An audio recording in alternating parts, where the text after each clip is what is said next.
जी students, आज हम chapter number 7 first year के एमसीक्यू डिस्कस करेंगे।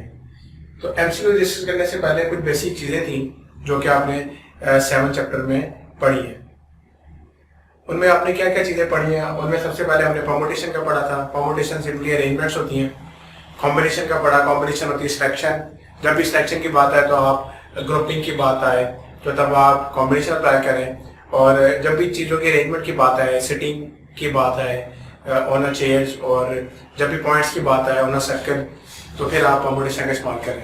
तो कॉम्बिनेशन में जो मैंने आपको बेसिक फार्मूला बताए थे वो आपको फिगर टिप्स पे होना चाहिए कि उनमें जो सबसे इंपॉर्टेंट था NCR और NC(n-r) कॉम्प्लीमेंट्री कॉम्बिनेशन। फिर उसके बाद NCX इक्वल टू NCY। कब x और y इक्वल होते हैं? इसमें x और y इक्वल और x plus y equal to n। तो कुछ बेसिक चीज़ों का आपको पता होना चाहिए। तो पहले MCQ देखें। The value of n into n-1 PR-1 is this. तो ये बुक का क्वेश्चन है। आपने अगर इसको हल करें n into n-1 factorial by definition, तो n-1 माइनस r प्लस 1। तो जब आपको सिंप्लीफाई करेंगे तो बनेगा n into n-1 factorial over ये कट गया तो आपके पास आ जाएगा n-r फैक्टोरियल। इस चीज को क्या लिख सकते हो? ऊपर वाला सारे के सारे साइन फैक्टोरियल हो जाएगा और नीचे वाला आ जाएगा n-r का फैक्टोरियल। तो n फैक्टोरियल और n-r बाय डेफिनेशन किसके इक्वल है? इसके इक्वल। तो हमारे क्वेश्चन के ऑप्शन ये हो गया आपके पास। सेकेंड एमसीक्यू देखें। np4 equal to 12 time np2।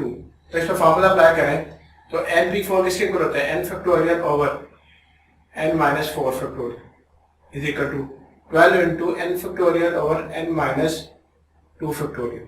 तो n फैक्टोरियल से कैंसिल हो गया, तो इसको जरा ओपन करें। ये आ गया 1 बाय n-4 फैक्टोरियल और ये आ जाएगा 12 बाय n-2 n-3 और n-4 का फैक्टोरियल। तो ये इसे कैंसिल कर दें आप, तो आपका बाकी क्या बचेगा? ये चीज बचेगी। इसको इधर आके मल्टीप्लाई करें तो ये बनेगा आपके पास n² minus 5n plus 6 is equal to 12। तो 12 को इधर आके माइनस करें, n² minus 6n minus 6 equal to 0। तो जब इसके आप फैक्टराइजेशन करेंगे तो एक नेगेटिव नंबर आएगा और एक पॉजिटिव नंबर आएगा जो कि 6 होगा। तो इसकी करेक्ट ऑप्शन 6 है। अब उसके बाद नेक्स्ट एमसीक्यू देखें। NC5 equal to NC11 then find the value of 18CN। तो सबसे पहले आपको पता होना चाहिए कि n क्या है आपके पास। तो हमने एक रूल पढ़ा था कि ये देखें NCX इक्वल टू NCY। आपको याद है कि x इक्वल टू y होता है और दूसरी कंडीशन क्या होता है कि इन दोनों को ऐड करें तो यहाँ पर n नंबर आता है। तो यहाँ पे चूंकि दोनों इक्वल है तो 5 प्लस 11 करेंगे तो किसके इक्वल होगा? 5 प्लस 11 किया तो ये बराबर n के इक्वल आ गया। तो ये तो हो गया 16 इज इक्वल टू n हो गया। तो अब आपने n की वैल्यू यहाँ पे क्या पुट करनी है? 18C16। और इसका मतलब ये है, मैंने अब आपको कहा था कि अगर कॉम्बिनेशन में जो r है वो ग्रेटर वो n के हाफ से ज्यादा हो तो कॉम्प्लीमेंट्री कॉम्बिनेशन लगाए तो ये किसके इक्वल होगा? 18C2 के। और 18C2 हल करेंगे तो 18 इंटू 17 ओवर 2 2 9 18 19 को 70 से मल्टीप्लाई करेंगे तो आपका आंसर आएगा 153 आएगा। तो बजाय इसके कि आप 18 को 16 टाइम ओपन करें फिर नीचे 16 को लिखें, तो आप सिंपली इसको ये लिखें कि 18C16 और 18C2 का आंसर इक्वल होगा। न्यूमेरिकल वैल्यू इनकी इक्वल है लेकिन जो इसका जो मीनिंग है वो डिफरेंट है। इसका मतलब क्या है? Selection of 2 out of 18। इसका मतलब है सिलेक्शन ऑफ 16 आउट ऑफ 18। तो ये उसकी डेफिनेशन है। उसको सिंपलीफाई करके आपके पास ये आंसर आ गया। जी, the number of diagonals of a polygon of 20 side तो खुद ही दे दिया। और जनरली जो n साइडेड पॉलीगॉन है उसके अगर हमें डायगोनल निकालने हो तो डायगोनल्स का जो फार्मूला है वो है NC2 minus number of sides. NC2 minus number of sides. अब 20 साइड्स है तो ये हो जाएगा 20C2 माइनस 20। तो इसका सिंप्लीफाई करेंगे तो ये रहेगा 20 इंटू 19 ओवर 2 माइनस 20 190 माइनस 20। तो आपको इसके आ जाएगा 170 आएगा। तो इसकी करेक्ट ऑप्शन ये। तो आपको ज़्यादा फार्मूला पता होना चाहिए। डायगोनल्स की बात करेंगे तो फॉर्मूला लगेगा NC2, और जब आप आपके पास डिफरेंट नॉन क्लिनियर पॉइंट्स हैं तो अगर आप उसकी बात करें, ट्रायंगल की बात करें तो NC3 की सिलेक्शन होगी। जैसे ही क्वेश्चन है, लास्ट क्वेश्चन देखें, how many triangles can be formed by joining the vertices of 8 sided polygon. तो पॉलीगॉन कितना साइडेड है? 8 साइडेड है, और आपने ट्रायंगल्स बनानी, क्या बनानी है? ट्रायंगल्स। और ट्रायंगल में कितने पॉइंट्स मिलकर ट्रायंगल बनाते हैं? 3 पॉइंट्स मिले तो ट्रायंगल बनती है। तो इसका मतलब selection of 3 out of 18, selection of 3 out of 18। तो ये जनरल फॉर्मूला इसका होगा NC3, तो यहाँ पे N20 है, 20C3, तो 20, 19, 18 over 3 to 1, over 3 to 1 cutting करते हैं। 2 10 20, 3 6 18। तो इस सारे को अगर हम मल्टीप्लाई करेंगे तो हमारे पास जो करेक्ट ऑप्शन आएगी वो 336 आएगी, 336। बल्कि टोटल साइड कितनी? 8 है, तो यहाँ पे आपके पास आंसर आएगा। इसको करेक्ट कर लें, सॉरी लिखने में मिस्टेक हुई हमसे। ये आ रहेगा आपके 8C3, तो 8 7 6 नीचे आ रहेगा 3 2 1, 3 2 6, 2 4 8, तो 4 2 8 और 8 7 56। तो हमारे जो करेक्ट ऑप्शन आएंगी 56, यानी कि 8 साइडेड पॉलीगॉन में जो नंबर ऑफ ट्रायंगल्स होंगी, मतलब उनके 8 साइडेड पॉलीगॉन का मतलब है कि 8 कॉर्नर तो होंगे, उसके 8 साइड्स होंगी, और उससे आप कितने ट्रायंगल बन सकते हैं? 56 ट्रायंगल बन सकते हैं। लेकिन आप 5 MC को देखें, 15C3R और 15CR+3, तो कहता है कि what is the value of R। तो सिंपल मैंने आपको बताया, ये रूल दोबारा देखें कि अगर दो कॉम्बिनेशन इक्वल है तो x + y = n होगा। तो यहाँ पे 3R + R+3 किसके इक्वल होगा? 15 के। 3R + R+3 किसके इक्वल होगा? 15 के। ये आ जाएगा आपके पास 4R, और ये तो जाएगा माइनस हो गया 12 आ गया, तो R आपके पास आ जाएगा 12/4, तो ये आपके पास आ जाएगा 4 3 12।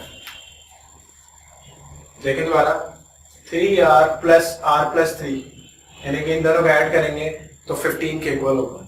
तो जब आपने इसको सिंपलीफाई किया, 3 + 1 4R, 3 तो जाके माइनस हो गया, तो 15 - 3 12 आ गया, और R से डिवाइड किया तो 4 3 12। तो इसकी जो करेक्ट ऑप्शन है वो आपके पास 3 है। नेक्स्ट MC को देखें, find the value of n if NC10 = this. तो अब इसके करने के 2-3 तरीके हैं। आप इसको देखें, ऐसे लिखें, NC10 = 12 × 11 × 10 फैक्टोरियल, ऊपर भी करें और नीचे भी कर दें। इसको 2 को आप 2 फैक्टोरियल लिख दें, तो ऊपर वाला हिस्सा क्या बन जाएगा? ये बन जाएगा आपके पास 12 फैक्टोरियल, और नीचे बन जाएगा आपके पास 2 फैक्टोरियल। और 10 को क्या लिख सकते हैं आप? 12 - 2 फैक्टोरियल। तो बाय डेफिनेशन ऑफ कॉम्बिनेशन ये आपके पास आ जाएगा 12C2, ये आपके पास क्या आ जाएगा? 12C2। तो अब ये देखें जरा, सोचोगे, NC10 = आ रहा है 12C2, तो 2 अब n की वैल्यू निकालनी है, तो 2 + 10 इसके इक्वल होगा n के, तो 2 + 10 = आ गया n, और n की वैल्यू क्या निकलेगी? 12 निकलेगी। अब नेक्स्ट देखें, तो मतलब आपने इसको इस तरीके से भी कर सकते हैं, दूसरे फॉर्मूले से भी कर सकते हैं, तो जैसे आपको आसान लगे आप इसको जस्टिफाई कर सकते हैं। नेक्स्ट है MCQ, when 2 dice are thrown, what is the probability that sum of the dots appearing on them is 9। मैंने आपको बताया था मतलब लास्ट वीडियो में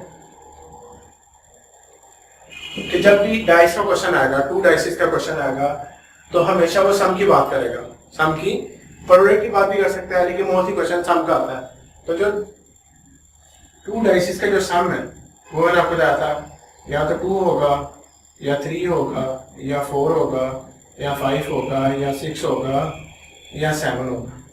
फिर इसके बाद 8 होगा, 9 10 11 और 12, ये सम को शो कर रहे हैं।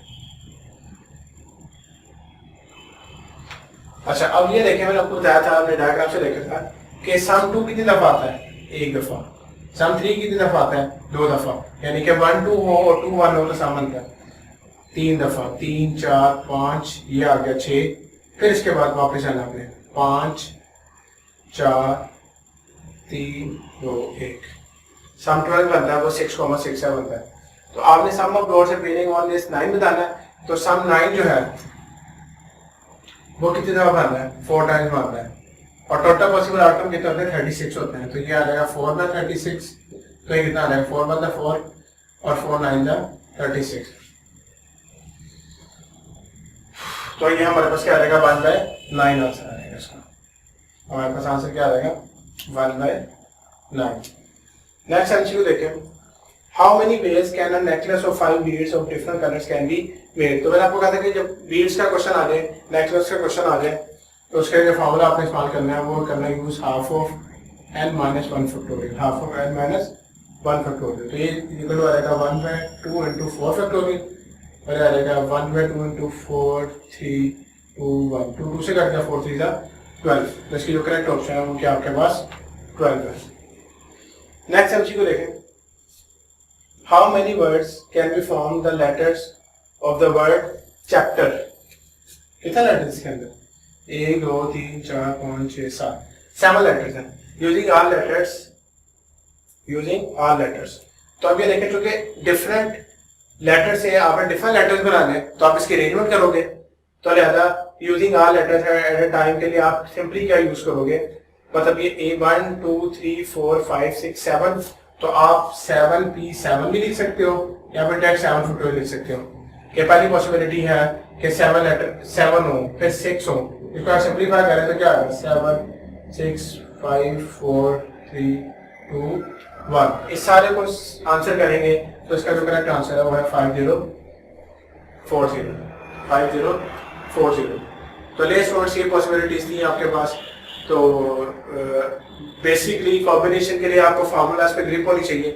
अगर कॉम्बिनेशन में आपके फार्मूला की ग्रिप नहीं है तो आप एमसीक्यूज या किसी भी तरीके का क्वेश्चन सॉर्ट आउट नहीं कर सकते। प्रोबेबिलिटी में कुछ बेसिक कॉन्सेप्ट थे, उसमें 3 तरह के क्वेश्चन थे, कॉइन्स के, 1 कॉइन के, 2 कॉइन्स के, डाइसिस के, 1 डाई के, 2 डाई के, 2 डाइसिस के, और इसके बाद प्लेइंग कार्ड के, डेक ऑफ प्लेइंग कार्ड, वो मैंने आपको डायग्राम से बता दिया। तो आप उसमें किसी भी तरीके की पॉसिबिलिटी आते हैं तो आप उसको सिंप्लीफाई कर सकते हैं। तो ये सारी चीजें आपकी फिंगर टिप्स होनी चाहिए कि प्रोपोर्शन कब अप्लाई करना है, कॉम्बिनेशन कब अप्लाई करना है। Thank you very much for the